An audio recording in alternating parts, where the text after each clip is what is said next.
Welcome to the Marquis Masters Podcast. I'm Ryan Estes. Here's a hard truth most people don't realize until it's too late. Traditional search and rescue was never designed for cognitive disorders. When someone with autism, Alzheimer's, or dementia wanders off, minutes matter and the system wasn't built for that reality. Today's guest decided to fix that. I'm joined by Gene Saunders, founder and CEO of Project Lifesaver. He's a former police captain, special operations commander, and search and rescue expert who walked away from a decorated law enforcement career to build a nonprofit that's now helped save over 5,000 lives, with average rescue times under 20 minutes. That's not an upgrade, that's a game changer. In this episode, we unpacked why wandering is far more common than most families realize, how Project Lifesaver's RF-based technology works when GPS fails, and what early warning signs families and caregivers need to watch for. This conversation is for parents, caregivers, first responders, nonprofit builders, and anyone who believes technology should work when the lights go out. For more stories like this and explore leaders shaping real-world impact, head to marquiswhoswho.com. Seriously, bookmark it. Your future curiosity will thank you. And if this episode hits home, leave us a review. Think of it as dropping a flare so the next listener can find us faster. And now for my conversation with Gene Saunders. Gene, welcome to the Marquis Masters Podcast series. Thank you so much for joining me. Thank you for having me. Absolutely. It's my pleasure. And I'd like to get an introduction to your company. You are the founder and CEO. And I want to start with a quote, which is from you. It says, "Traditional search and rescue was never designed for cognitive disorders." So please just give us a brief overview of Project Lifesaver. All right. I'm trying to keep it simple and succinct. Project Lifesaver is a 501c3 nonprofit. I founded it when I found we were not doing very well searching and locating persons with Alzheimer's. We didn't realize that searching for them was completely different than searching for a so-called cognitive or normal reasoning person. Once I came across a brochure talking about wildlife tracking. So I looked at it and said, well, if we can do that for animals, I mean, if we can track a bird, we can track whatever, why can't we do the same thing for people that are vulnerable and go missing a lot through the wandering characteristic? Got with a manufacturer, worked with them, designed a bracelet that had a radio transmitter in it, and that's exactly where we are. We started it just for Alzheimer's, working with local first responder agencies, public safety, police, sheriff, fire, search and rescue. And now it's grown to all of the cognitive disorders, including autism, Down syndrome, Pick's disease, Prader-Willi, and a number of others, which when I started, I never dreamed had wandering characteristics, but they do. And we often have to launch very large searches for them when we don't have this capability. Incredible. And let's back up a little bit and talk about what brought you to this 501c3. Now, as I've kind of seen in the research, you're a former police captain, special operations commander, and search and rescue expert. Talk a little bit about your service and your career prior to this company. Well, as soon as I graduated from high school, I went into active duty with the Army through the National Guard. I was spent my 18th birthday at boot camp, which was quite an experience. When I returned from active duty, held a couple of different jobs. The National Guard unit that I was with was then changed over to a military police unit. It was prior an infantry unit. I really got a taste for the police aspect. In fact, we were paired with a local police agency because at that time we had some disorder up north, and they were working these agencies together to give support in disturbances such as that. In working with this police department, I became very enthralled with it. Finally made application to join and was accepted, and started my police career. Worked also still with the National Guard and the State Guard and even the Civil Air Patrol for a number of years. Civil Air Patrol and State Guard kind of led me into the search and rescue field. The State Guard unit was a Ranger unit, which I commanded, And our primary mission for the State Guard was down pilot rescue because it was a state organization. That led me into it. And then when the State Guard redesignated and reorganized, we left and became part of the Chesapeake Sheriff's Office. So now I'm working with the police department and the sheriff's office, commanding the search and rescue unit and still as a captain with the police department. And we found then is when we started searching for Alzheimer's patients and found out we didn't know as much as we thought we did. We were not successful. So when I look back on founding a Project Lifesaver, I'd have to say it's a result of failure. Failing to locate these people in a timely manner in order to save their lives or save them, from serious injury. So that's pretty much, my background and how it got started. I hope that answers your question fully. Absolutely. I feel like I'm just scratching the surface. So did you actually retire as police captain to then begin this venture? I did. Well, in fact, I was doing this venture for 2 years while I was still a police captain. Yeah. And it got to be between this and doing police work, I was averaging somewhere around 80, 90 hours a week and doing a lot of traveling. All of my vacation time, all of my off days, I was spending traveling, training agencies to get them started into Project Lifesaver. So finally, I was eligible to retire, and I talked it over with my wife and said, I've got to do one or the other. And I think, I'm in the twilight of my police career. I feel like now's the time if I'm going to do something, now's the time to do it. Why make the decision to go nonprofit? Why not do it for profit? A lot of people have asked me that. I'm not in this to make money. I feel like searching for lost persons is a service that is done through public safety agencies, and I didn't want to counter from that particular mission. Plus, it enabled us to apply for grants in subsistence from some, advocacy organization that would help us out in the grant process. I just looked at it as a whole different situation, that this is something that we should be doing to aid people and not doing it to line our pockets. Mm-hmm. Amazing. And this sounds kind of like a silent problem. How common is kind of wandering for folks with cognitive disorders? Oh, it's tremendous. I never Yeah. dreamed it was so large. Yeah. When you figure you've got millions of Alzheimer's patients and the baby boomers now coming into these Alzheimer's situations, and about 70% of Alzheimer's patients will wander. In fact, we coined a new phrase for it. We found out they weren't really wandering, they were going on a mission. They had something in mind that they were going to do or get to or accomplish. We just didn't know what it was, and neither did their loved ones. So as that population grows, the wandering incidents also grow. Add to that autism. It's often called elopement or running or whatever you want to call it. The consequence is still the same, only it's actually much worse. With an Alzheimer's patient, you got about 24 hours to locate them before you can figure that harm has come to them. With an autistic child, you've got about 20 minutes because they're usually going to something. And unfortunately, the largest portion of those that wander due to autism head to water.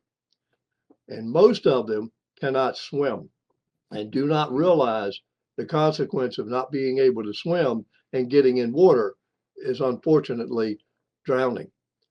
So those kind of things have multiplied. When I started this particular program, the autism rate was 1 in 10,000. Now I think it's 1 in 35.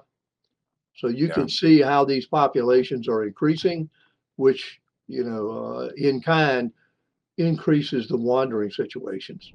Your resume tells people what you do, but it doesn't tell them who you are. That's where Marquis Who's Who comes in. For over a century, Marquis has profiled the world's most accomplished professionals, not just their titles or awards, but the human stories that make them exceptional. Every Marquis listee has a unique journey. The late nights, the breakthroughs, the moments of doubt that led to achievement. It's more than a list of credentials. This is your narrative professionally curated, your personal brand defined and reinforced, and your legacy historically preserved. If you've spent years mastering your craft, this is your chance to put it on record for validation, credibility, and legacy from an industry-recognized authority. Join the thousands of leaders recognized in Marquis Who's Who. To find out more about becoming an honored Marquis Who's Who listee and inspire the next generation with your story, visit marquiswhoswho.com. Yeah. In search and rescue, you also often hear about it's the first hour is the most important.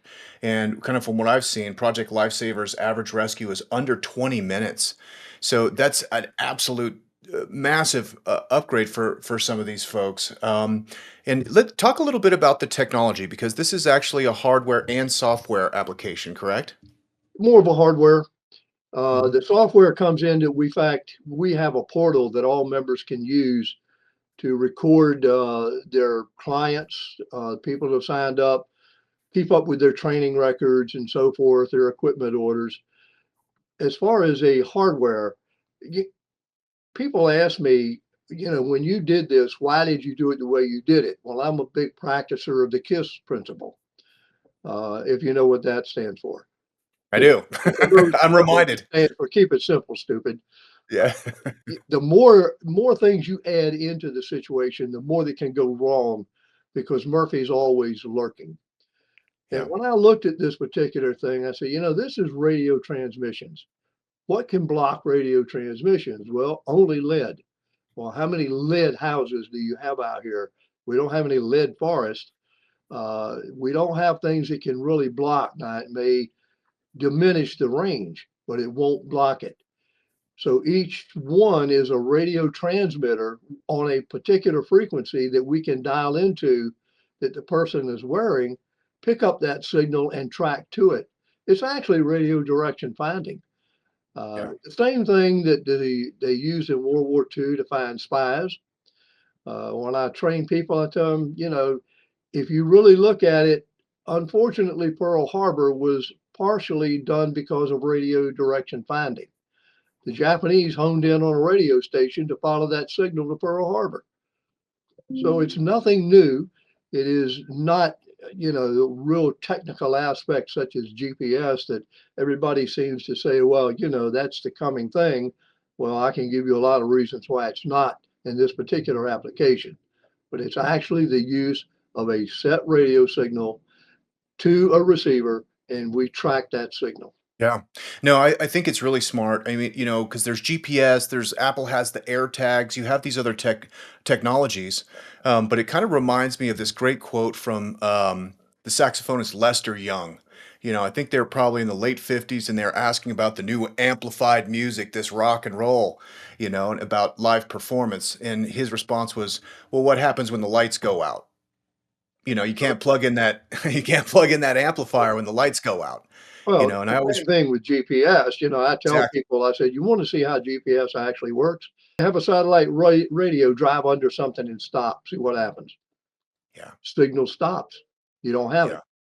Uh, this is 100%. not the case with a radio transmission. Absolutely. Amazing. Is there a rescue story that keeps you up at night, not because something went wrong, but because something went right? But there's two of them that really come to mind. Of course, always the first one is one that kind of really sticks with you. In that we had a gentleman with a terminal disease that had dementia every time they treated him. And he had gotten out previously, and it took us 9 hours under traditional search methods and about 100 people to find him. They put him in the program, and one night, of course, this was our very first search. So, the anxiety level is a little high. Training is Mhm. one thing. When the rubber meets the road, that's another. As we rolled into the neighborhood, after being notified he had gone out, I tuned in his frequency and got a signal. So I knew, okay, we got him. Now we just got to find out exactly where he's at. So I tracked him over to an apartment complex across the street from his house.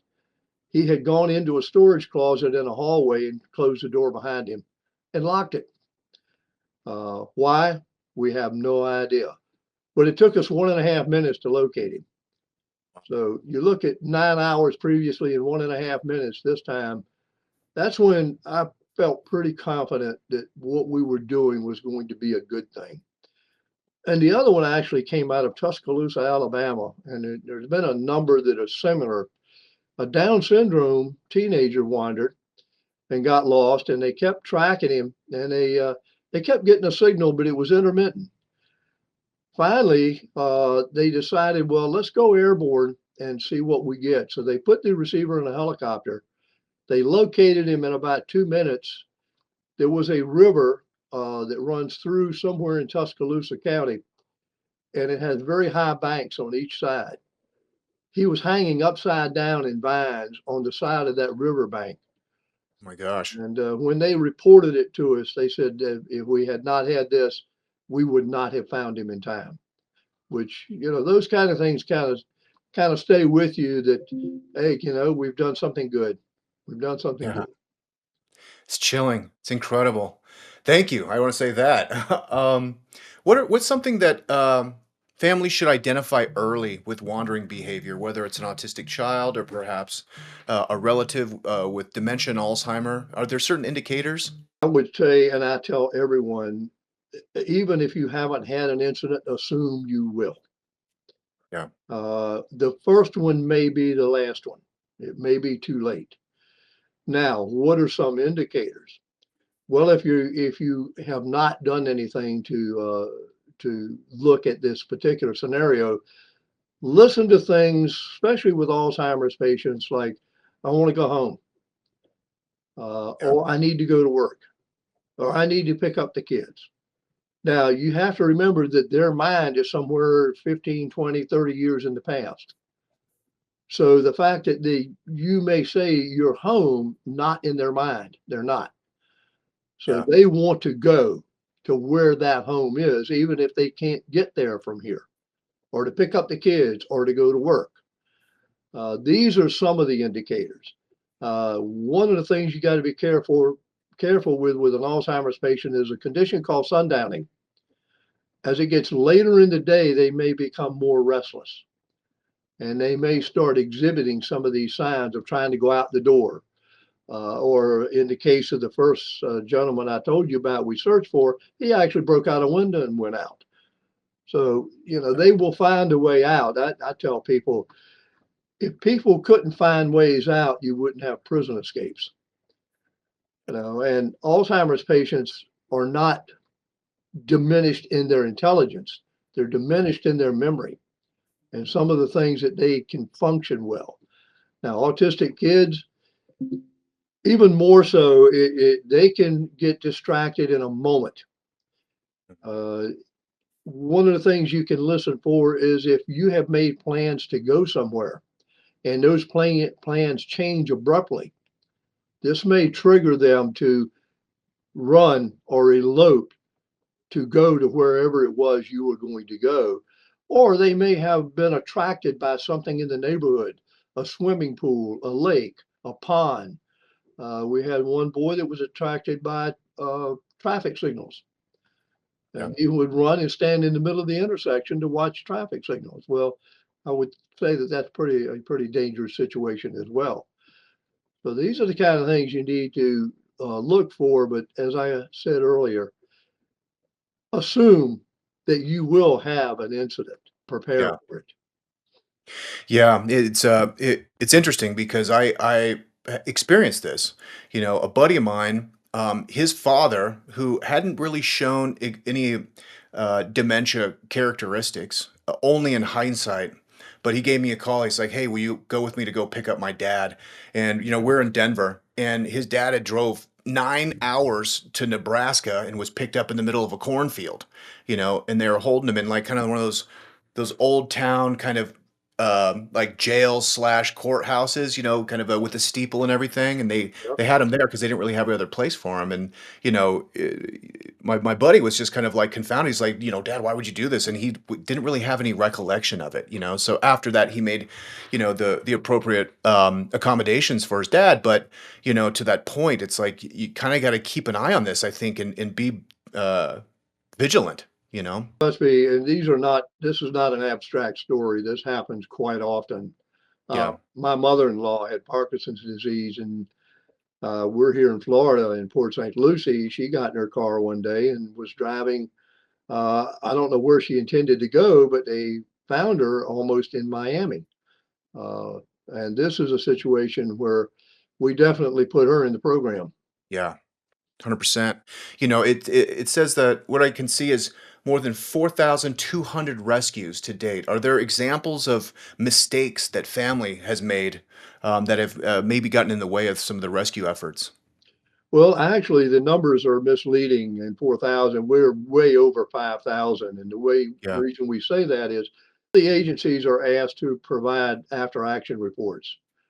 Well, when you start looking at it, most of them do, but some don't for whatever reason. They may not use our portal, so they don't file these reports, but we hear about them all through the year. And we see press releases where they've done a rescue, but we don't have documentation.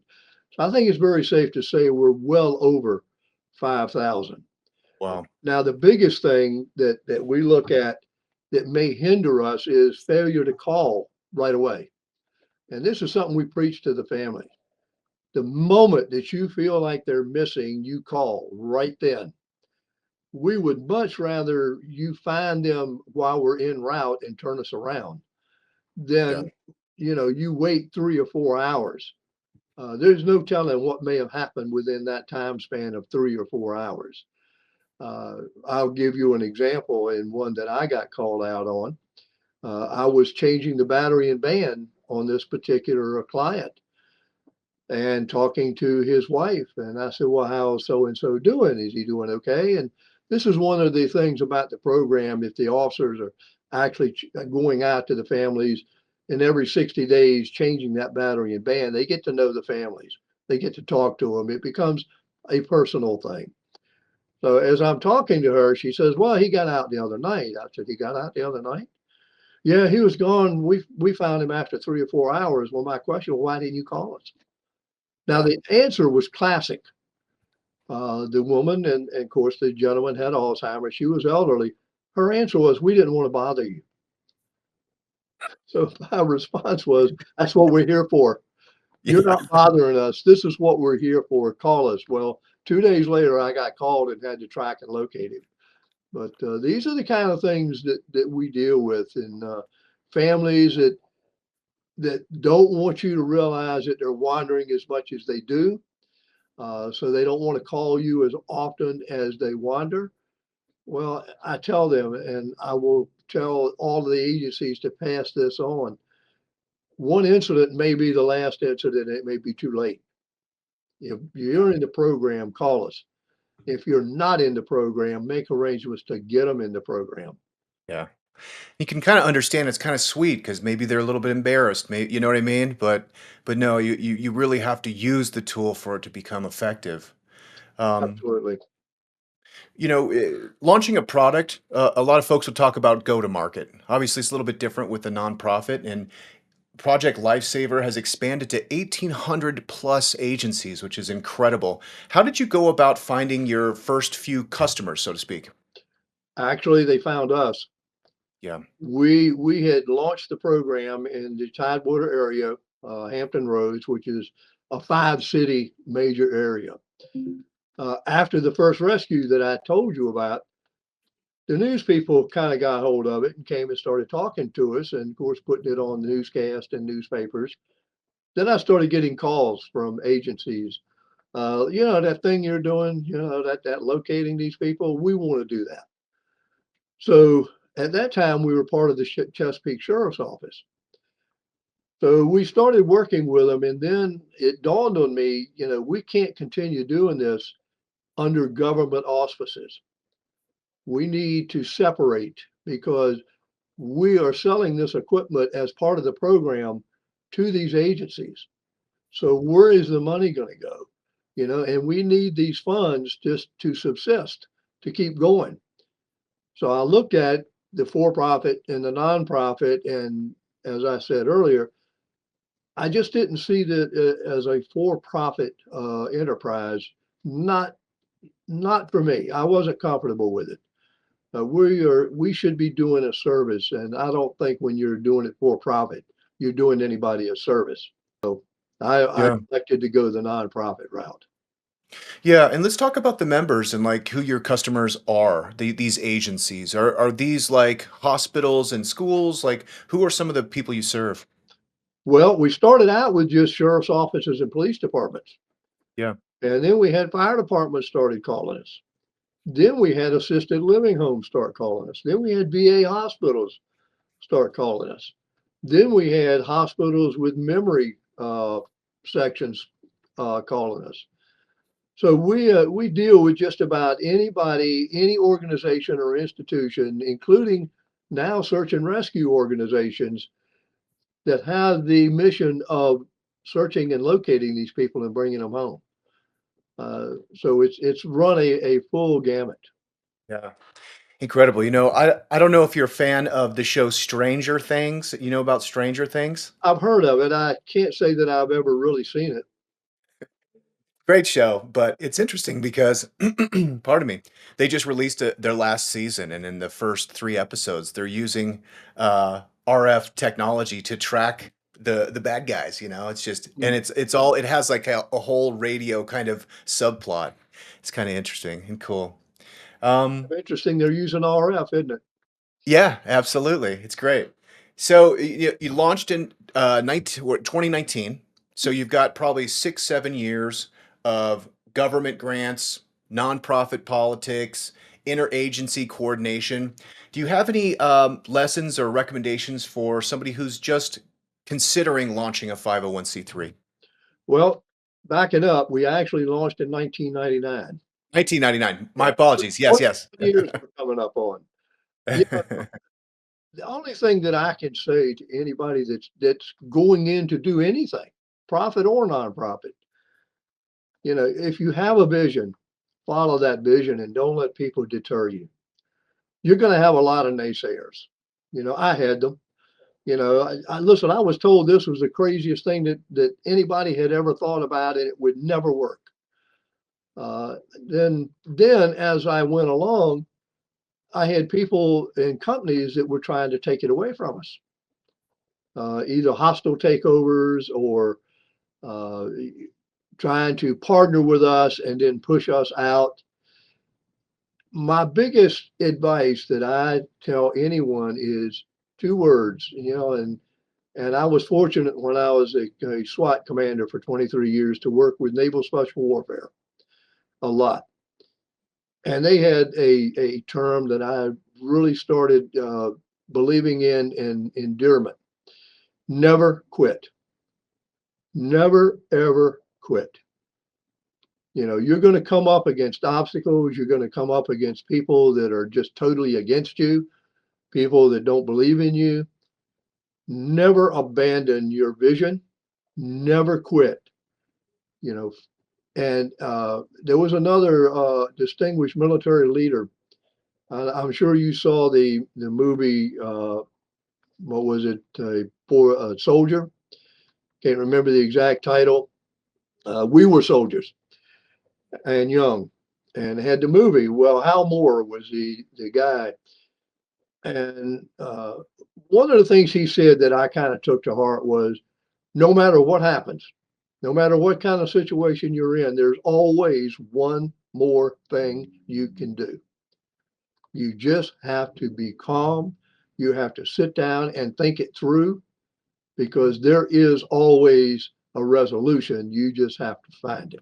It's an important thing to be reminded, there are a lot of obstacles, and oftentimes it's the overwhelm that stops you, but as opposed to like identifying the task and just completing the task. Absolutely. No, never Yeah. quit. Yeah. You know, um, Coming to this as, with a career as a first responder and expanding to fire departments, first responders, but getting into more civilian life where they're adopting the technology.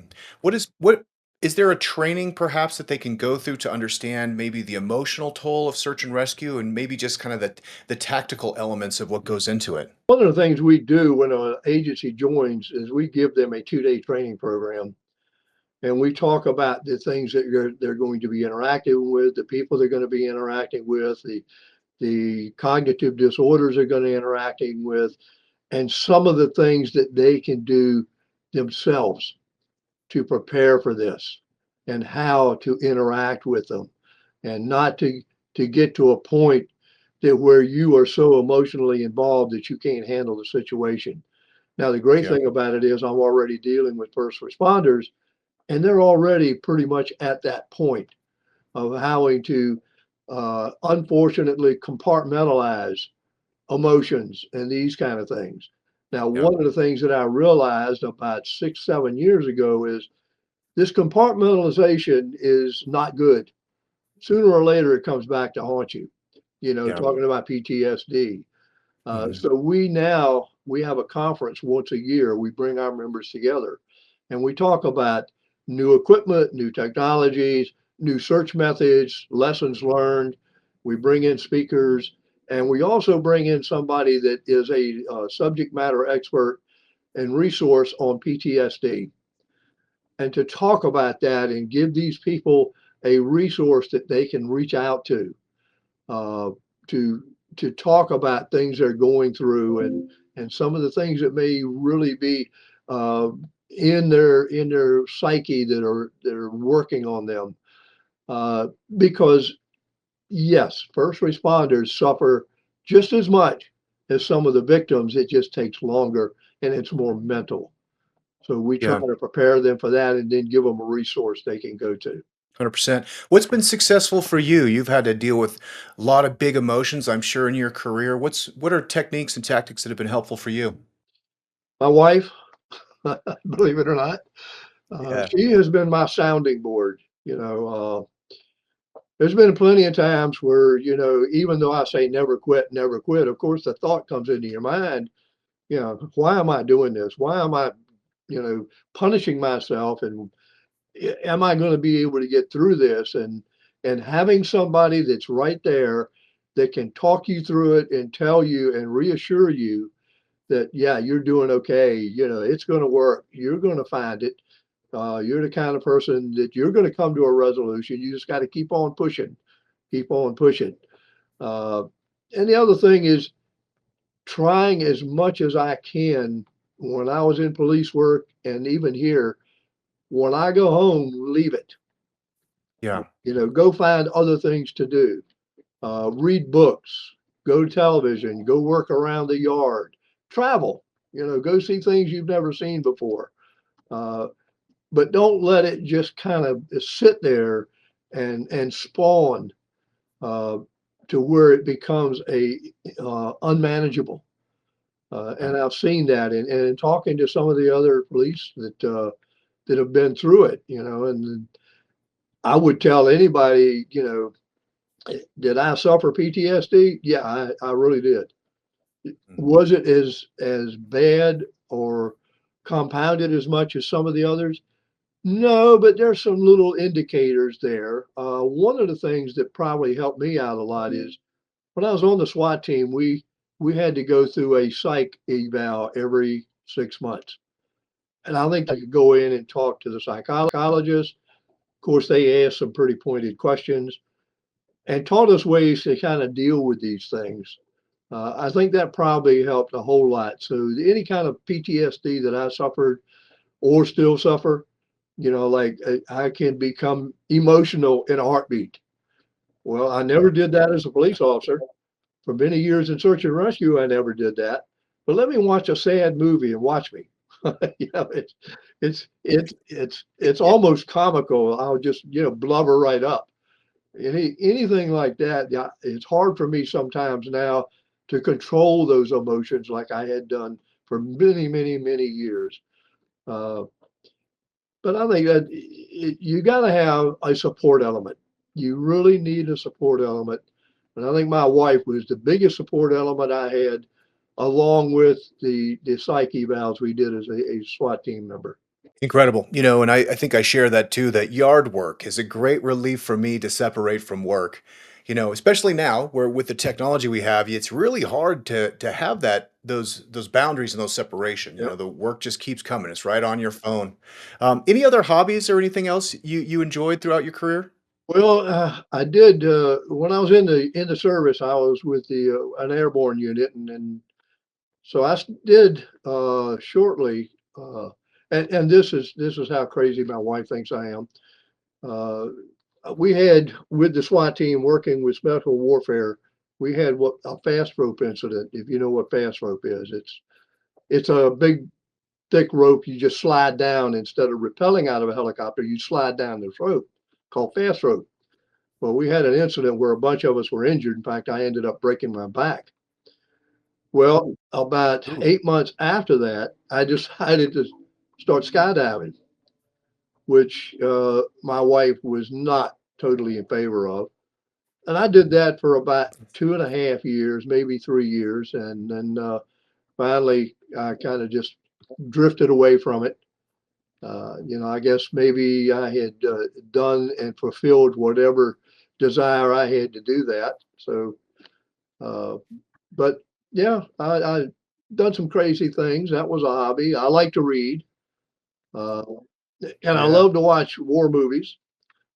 Which, yeah. and I watch a lot. I watch a lot of police shows, but the ones I watch that I enjoy the most are not the U.S. police shows. I like to watch the British police shows. And so my wife says, "Well, why do Really? you want to watch British police shows and here you were a cop for 33 years?" I say it's just different. They just do things different. Everything they do is a little different from the way we did it, and it's just entertaining to me how they do it and how they solve cases opposed to how we solved cases and how they do police work as opposed to how we did police work. So, those are some I of my love it. hobbies. What are the big differences over there? Like top hat, monocles, and they have tea while they're doing police No, work? but for one thing, the British police, except for what they call gun squads, they don't wear firearms, uh, which I Yeah. always thought, wow. Of course, I was brought up in an era where we always, had a sidearm. Uh, and just looking at their organizations and how they're organized, like in Britain, you have one central police force, and then you have subdivisions all over the country where we have different police departments for everywhere, uh, where Great Britain does not. And then even the Britain model is over in Wales and in Ireland and those particular countries, and just how they do it and how their organization is, and it's different enough that it's entertaining to me. Yeah. That's great. I love it. Okay, it's the time of the podcast where we enter the lightning round. Are you Sure, ready? go ahead. All right. Now, do you mind if I start with a personal Sure. question? While we've been talking, I've been really admiring your background, which has a bunch of awards and certifications, Yeah. it looks like. And one thing stood out. What's that baseball back there? Uh, the baseball bat, that was a Christmas present. Uh, Nice. Or the baseball. It's like in the little is it a baseball? which one are you looking at? Let me see. I think it's over Over your my right right shoulder. shoulder, I don't know. baseball Maybe bat it's not a over there that baseball. was personalized. That was given to me. I don't have a. Nice. Uh, oh yeah, I've got two baseballs that are autographed. I'm a Mets fan, and here in Port Okay. St. Lucie is where the Mets do spring training. So I have season tickets. Nice. That's one of my. I guess you could call that one of my hobbies too. One of my other interests. And I'm a member of the Booster Club, and quite often they have the players come in and speak, and we get a chance to get autographs from them. So that's where I think that comes from. I love it. It was the 86 Mets. Oh It yeah, was like I was oh yeah. probably 11. I was 11 If years only we old. could have a repeat. But boy, what a team. Yeah, exactly. They were awesome. Fantastic. If you could let's see, if you could meet one person, living or dead, who would it be and why? George Patton. I used to teach leadership in the military, and in the Yeah. police department. And for all of his faults, and every leader has plenty of faults, he was probably in World War II one of the most dynamic leaders we had. In fact, if you really study history, and this is just my belief, had it not been for him and what he did in Europe, especially during the time of the Battle of the Bulge, I don't know what the Yeah. outcome would have been.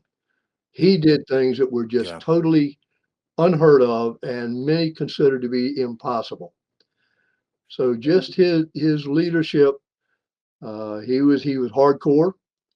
He was a disciplinarian, but it paid off. And Yeah.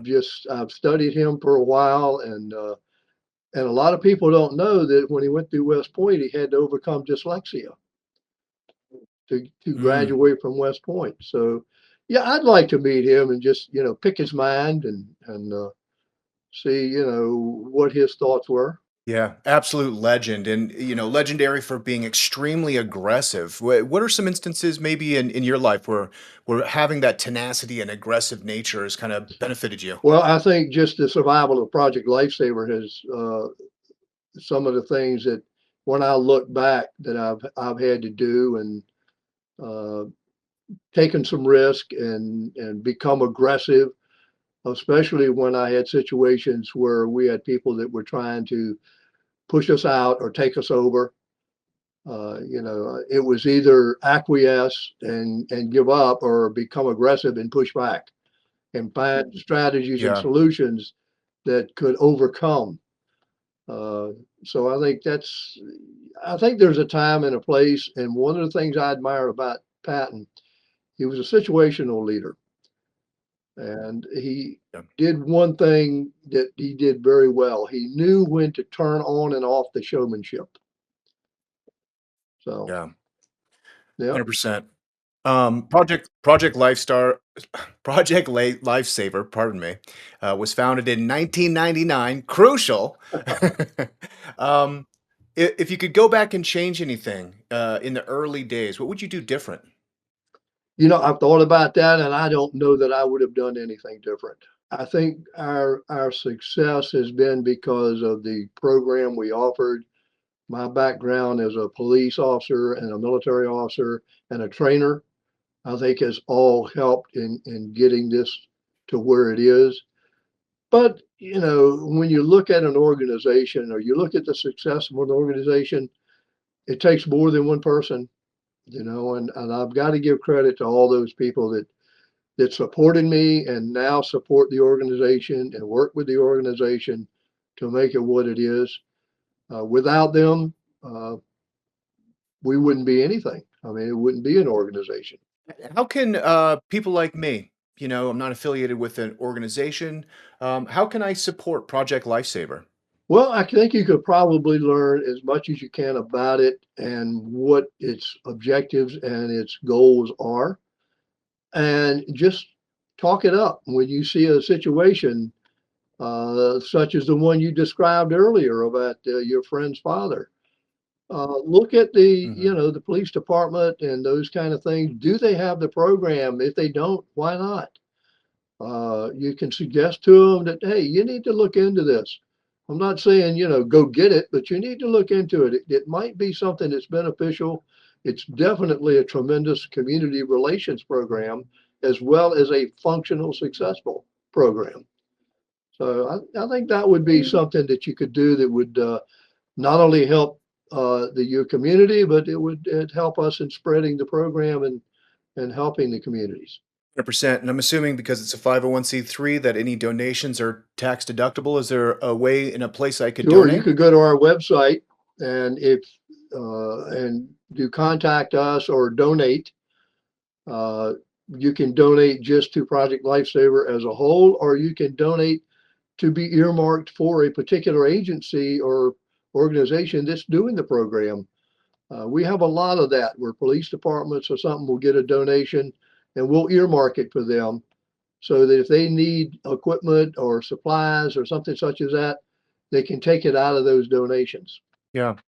Yeah, and I just found it here. It's projectlifesaver.org/donate. You right? can do that.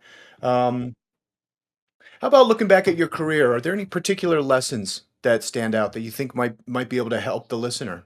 Well, I think the lessons that I learned were ones that we've really already talked about. That it is just be aggressive to a point, never quit, never give up on what your vision is.